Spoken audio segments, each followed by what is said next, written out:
Bismillah. Assalamualaikum warahmatullahi wabarakatuh. Innal hamdalillah nahmaduhu wa nasta'inuhu wa nastaghfiruh wa na'udzu billahi min shururi anfusina wa sayyiati a'malina.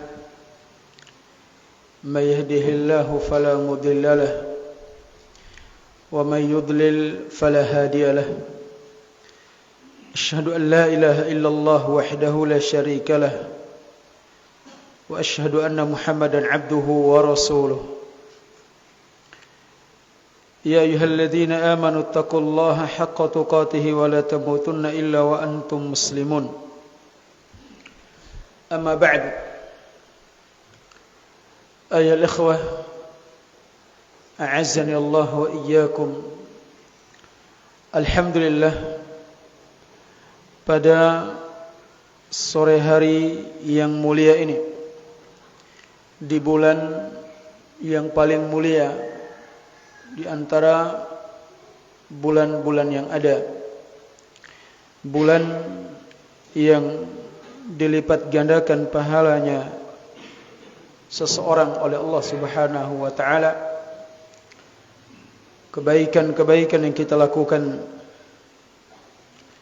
bulan yang di dalamnya ada satu malam yang lebih baik daripada 1000 bulan. Maka hendaknya orang-orang yang merindukan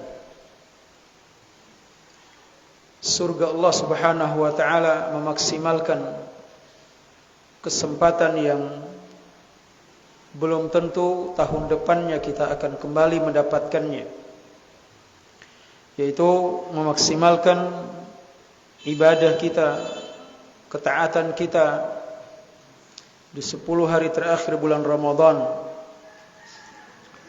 yang mana Aisyah radhiyallahu anha menuturkan bagaimana Nabi sallallahu alaihi wasallam melakukan dan menyambut 10 hari terakhir bulan Ramadan. Beliau radhiyallahu anha menuturkan, kana Nabi sallallahu alaihi wasallam idza dakhala al-'ashr al-awakhir shadda mi'zarah. Nabi sallallahu alaihi wasallam apabila sudah masuk 10 hari terakhir bulan Ramadan, syadda mi'zarah, beliau mengencangkan tali sarungnya, mengencangkan tali pinggangnya, yang menunjukkan kiasan beliau sallallahu alaihi wasallam meninggalkan istri-istrinya, tidak berhubungan badan, agar fokus beribadah di malam harinya setelah berpuasa di siang harinya. Kemudian beliau radhiyallahu anha mengatakan, wa ahya lailahu, Nabi sallallahu alaihi wasallam menghidupkan malam-malamnya di 10 hari terakhir, 10 malam terakhir dari bulan yang mulia ini.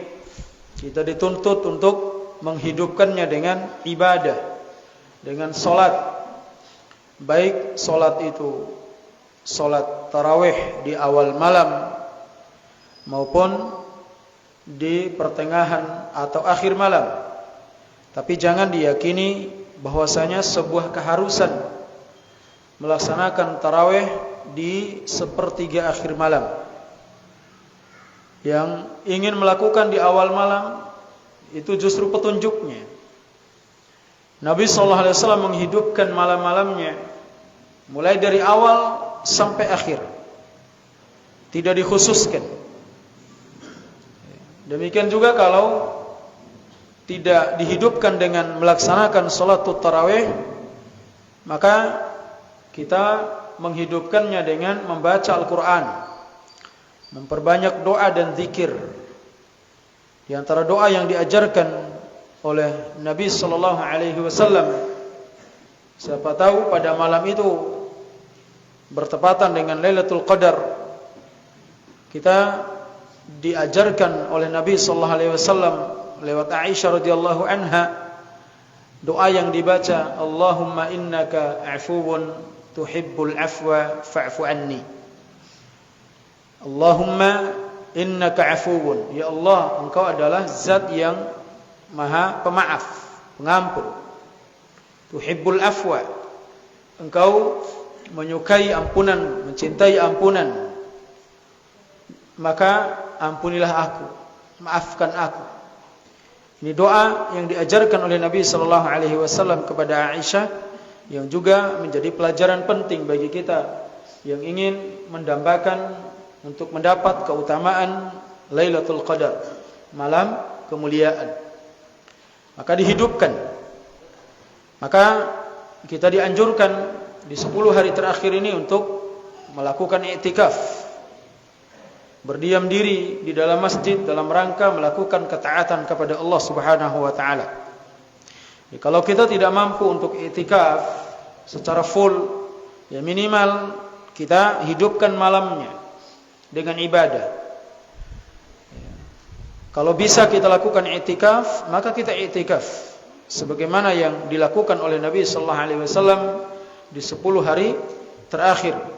Masuk pada malam ke-21, kemudian kita keluar ketika kita menyaksikan dan melihat hilal Syawal. Ini yang dilakukan oleh Nabi sallallahu alaihi wasallam untuk menghidupkan malam-malam 10 malam terakhir ini. Yang sampai kita lewatkan 10 hari terakhir ini. Jangan sampai kita sibukkan diri dengan hal-hal lain selain kita beribadah kepada Allah Subhanahu wa taala. Allah sudah berikan waktu yang begitu banyak bagi kita untuk mengumpulkan harta kita, untuk mencari nafkah, untuk bekerja. Allah minta agar kita meluangkan waktu kita 10 hari. Sementara dalam setahun itu, kalau dalam bulan Hijriyah sekitar 340 sekian hari. 340 sekian hari atau 50 sekian hari. Katakan kalau kita waktunya sekitar 354 hari atau 55 hari. Allah minta 10 hari. Kita punya waktu masih 340 sekian hari untuk melakukan bekerja, mencari nafkah dan yang lainnya. Tapi terkadang kita masih sibuk dengan urusan-urusan dunia kita. Tidak sibuk untuk memanfaatkan momen ini yang belum tentu tahun depannya kita akan bisa berjumpa kembali dengan keadaan atau kesempatan yang langka ini. Maka oleh sebab itu, mari kita berusaha untuk menghidupkan malam-malam Ramadan ini di 10 hari terakhir ini, yang merupakan puncak dari keutamaan yang ada pada bulan Ramadan. Kita memohon kepada Allah Jalla Jalaluh agar Allah Subhanahu wa taala memberikan taufik kepada kita untuk bisa meningkatkan kualitas dan kuantitas ibadah kita di 10 hari terakhir ini. Dan sampai kita lebih sibuk untuk mempersiapkan diri kita menyambut hari Id. Entah itu mengumpulkan uang untuk pakaian baru, untuk makanan, bisa ngumpul-ngumpul. Ya bukan dilarang, boleh, tidak menjadi masalah.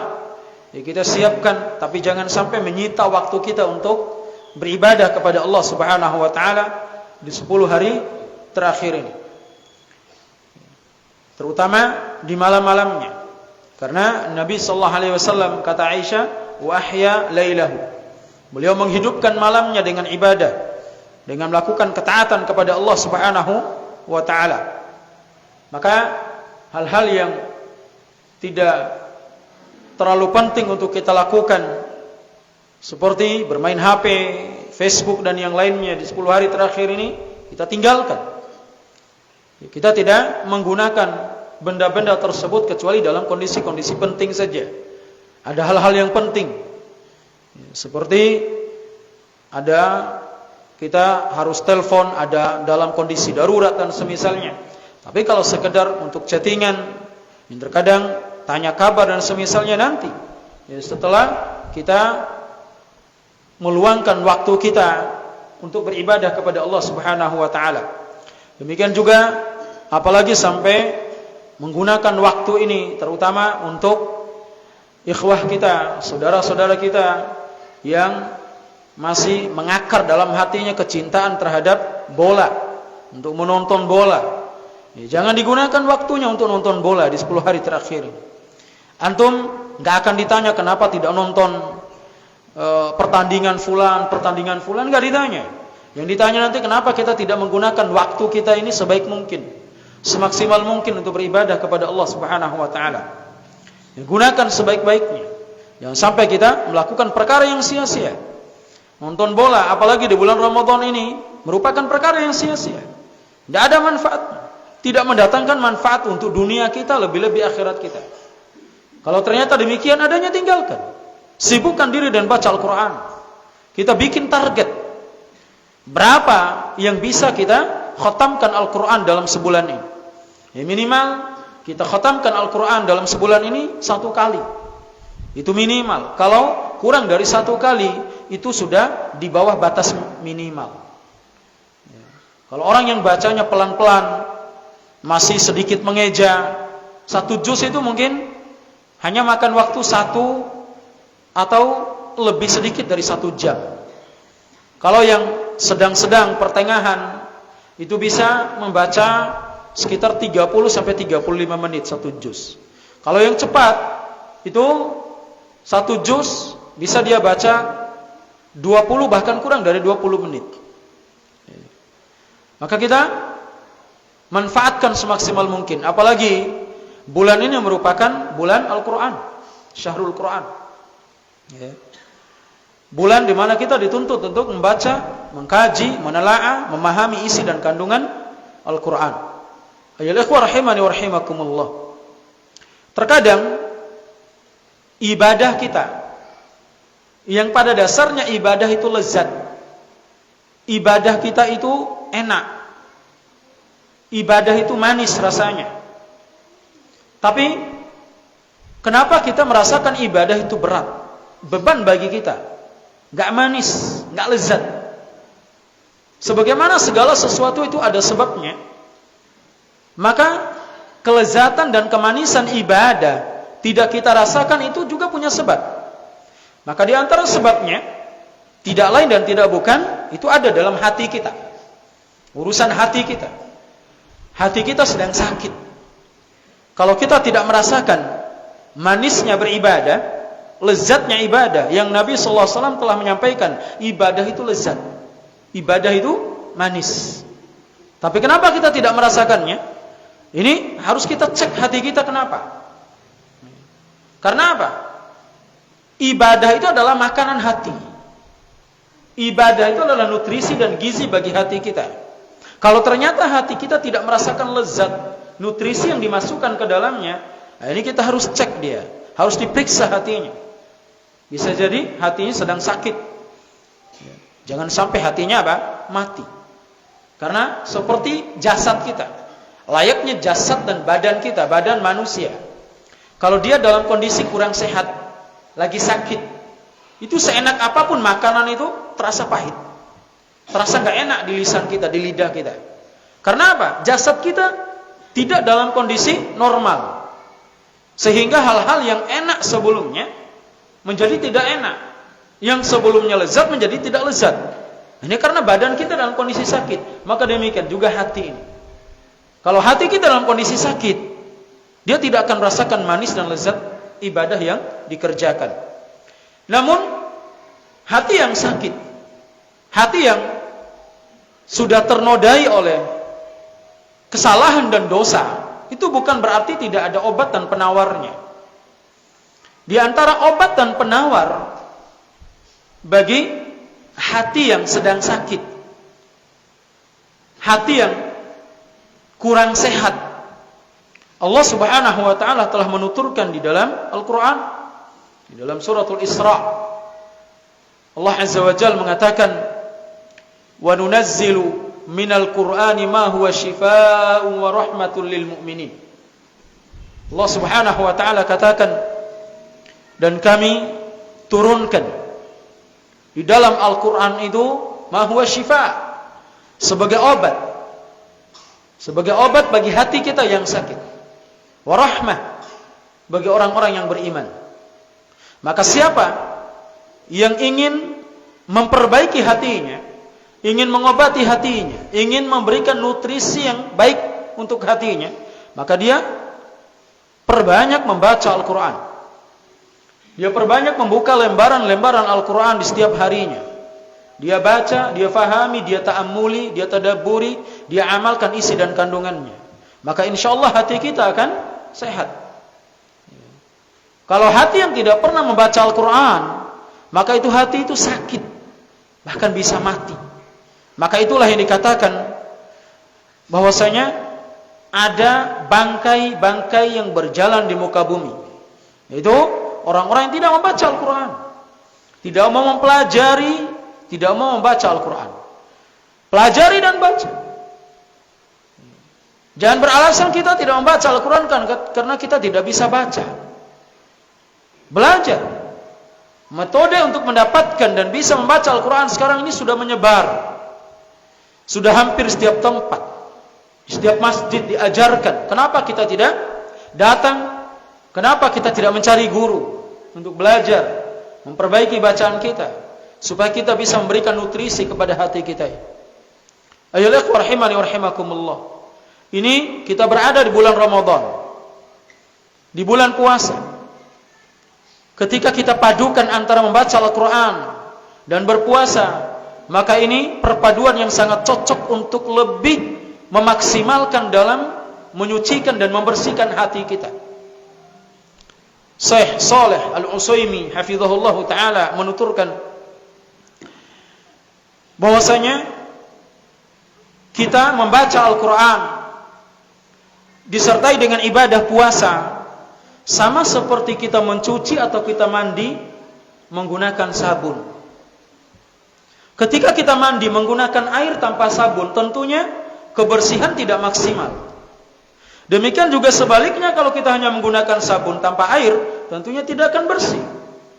Ketika kita memadukan antara air dan sabun, itu akan memaksimalkan untuk membersihkan kotoran yang ada pada sesuatu yang kita bersihkan, badan kita, tangan kita, atau yang selainnya. Maka demikian pula hati kita. Ketika kita padukan antara membaca Al-Quran dan juga berpuasa, maka itu perpaduan yang sangat baik untuk membersihkan hati kita secara maksimal. Maka kita pergunakan waktu ini semaksimal mungkin, agar kita bisa memanen pahala kelak di sisi Allah Subhanahu wa taala, agar kita bisa merasakan manisnya dan lezatnya ibadah yang kita kerjakan.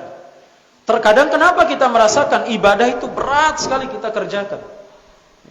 Kita kadang melaksanakan sholat tarawih itu ya mungkin karena nggak enak dibilang nggak sholat tarawih, seakan-akan itu jadi beban. Kalau setelah berlalu Ramadan sudah lepas dari beban, tidak ada lagi beban tarawih, dan begitu seterusnya. Kenapa kita menganggap ibadah itu beban? Ini karena ada penyakit dalam hati kita.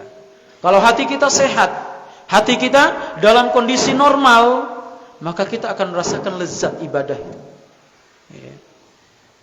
Tidak akan merasa lelah dalam beribadah. Sama seperti kita ketika menikmati sesuatu, kita tidak akan merasakan lelah, tidak akan merasakan letih. Coba bayangkan, ada dari ikhwah kita, kalau Liga Champion, mulainya jam berapa coba? Jam 3 ya, jam 3 atau jam 2.30. Bangunnya jam berapa? Bahkan ada yang tidak tidur semalam. Ada yang tidak tidur. Kenapa? Mereka merasakan kelezatan, padahal ini kelezatan syaitaniyah. Ada kelezatan imaniyah di sini. Tidak menambah keimanan, tapi mereka merasakan kelezatan. Karena apa? Mereka senang, suka. Maka demikian, seandainya kita senang terhadap ibadah, kita tidak akan merasakan lelah, letih dalam beribadah. Ini kadang baru berdiri satu rakaatnya 3 menit, 3 menit ya. Itu sudah lelahnya luar biasa. Kadang ada yang nunggu imamnya apa? Mau dekat ruku baru takbiratul ihram. Ya. Antum mau sholat atau sekedar ikut-ikutan? Ini penyakit yang ada. Ini kita tidak berbicara di tempat lain, di masjid ini masih banyak yang duduk nunggu imamnya takbir ruku baru takbiratul ihram supaya ikut ruku bersama imam, gak masbuk. Dia sholatnya berapa bersama imam? Hanya 1 rakaat. Walaupun dia dikatakan sempurna, tapi apa? Dia ketinggalan. Dia mampu untuk melakukannya. Dia mampu. Kenapa harus tunggu? Sudah sering saya sampaikan, kalau antum tidak mampu berdiri takbiratul ihram bersama imam dalam kondisi berdiri ketika sholat tarawih, antum masuk dalam shaf, antum sholat dalam keadaan duduk, itu lebih baik. Antum masih dapat pahala ketimbang antum duduk di belakang nunggu imam ruku baru masuk ke dalam shaf. Apa yang antum dapatkan? Antum nggak dapat ketika berada di masjid nggak ikut sholat, nggak dapat apa-apa. Ya. Antum datang bukan sebagai penonton, antum dapat sebagai musolli yang melaksanakan sholat, bertujuan untuk mendapatkan pahala, bukan sebagai penonton. Ya. Hal ini kenapa terjadi? Kenapa kita merasakan lelah seperti itu? Kenapa dalam urusan dunia nggak ada lelah dan letihnya kita? Tidak lelah. Ya. Coba antum berdiri metik jagung, berdirinya berapa jam coba? Ada orang yang metik jagung sambil ruku, sambil duduk, sambil sujud? Ada. Berdiri dari awal dia metik sampai selesai, sampai dia istirahat baru duduk. Tidak lelah. Kenapa? Karena bayangannya itu merah, hijau, biru. Bayangan itu mematahkan rasa lelah dan letihnya. Kenapa kita tidak bayangkan pahala yang besar di hadapan kita kelak di hari kiamat ketika kita berdiri dengan lelah dan letih dalam kita mengerjakan sholat ini? Karena memang belum kita lihat. Coba bayangkan, kalau kita berdiri 30 menit 1 rakaat, ganjarannya 30 juta. Siapa yang gak mau berdiri? Ada yang gak mau berdiri? Saya yakin yang gak mau berdiri sakit hatinya. Bayangkan itu, kalau berdiri 1 jam dapat 100 juta. Hatta antum dikurangi 1000, antum gak mau. Antum akan berdiri sampai antum harus bersandar dengan tongkat yang dilakukan oleh para sahabat dulu seperti itu. Mereka berdiri itu sampai apa? Bersandar dengan tongkat mereka berdiri untuk memapah badan mereka dalam beribadah. Mereka lelah dan letih untuk beribadah. Tapi kita tidak ada yang melakukan hal itu. Ya. Karena kita itu hanya terobsesi urusan dunia kita yang nampak di hadapan mata kita. Memang urusan pahala itu urusannya nanti belakangan. Belum kita lihat sekarang. Nanti di akhirat, setelah kita mati baru kita tahu bagaimana hasilnya yang kita lakukan di dunia ini. Maka ya ikhwah rahimani wa rahimakumullah, sekali lagi kelezatan ibadah yang kita tidak rasakan ini, ternyata hati kita yang sedang bermasalah. Dan masalah hati ini ternyata masih ada solusinya. Perbanyak membaca Al-Quran, dipadukan dengan puasa di bulan ini, insya Allah akan dapat membersihkan hati kita dari kotoran-kotoran dan noda dosa kita. Lakukan itu insya Allah. Kita berharap kepada Allah Subhanahu wa ta'ala agar Allah memberikan taufik kepada kita untuk terus meningkatkan amal ibadah kita. Kemudian Nabi SAW di 10 hari terakhir ini bukan sekedar dia beribadah sendiri, bukan sekedar dia menghidupkan malamnya sendirian, tidak. Nabi SAW sebagaimana dia menginginkan untuk dirinya pahala, beliau juga menginginkan untuk keluarganya pahala, menginginkan untuk orang lainnya juga mendapatkan pahala yang sama. Makanya Aisyah mengatakan wa ayqadha ahlah. Nabi SAW bangunkan keluarganya. Dia bangunkan keluarganya untuk beribadah. Maka di 10 hari terakhir ini kita harus luangkan waktu, bangunkan anak istri kita untuk beribadah kepada Allah Subhanahu wa ta'ala. sebagai bentuk menyelamatkan diri kita dan keluarga dari api neraka. Nabi SAW datang ke rumahnya Fatimah, datang ke rumahnya Ali bin Abi Thalib untuk membangunkan mereka. Ala tusalliyan, tidakkah kalian mau sholat, melaksanakan sholat, menghidupkan malam di 10 hari terakhir ini? Seperti itu keadaan Nabi SAW. Bukan hanya kita bangun sendiri, kita biarkan anak istri kita tidur, nggak enak, kasihan. Itu bukan bentuk kasihan. Itu bentuk kita menyiksa mereka dan membiarkan mereka terjerumus. Bangunkan mereka, paksa mereka untuk beribadah kepada Allah Subhanahu wa taala. Agar kita nanti ketika masuk ke dalam surga Allah Subhanahu wa taala bisa bergandengan tangan dengan mereka. Bukan hanya menyelamatkan diri kita, bahkan kita nanti akan dimintai pertanggungjawaban kenapa kita tidak membangunkan anak istri kita di 10 hari terakhir ini. Maka kita maksimalkan ibadah ini.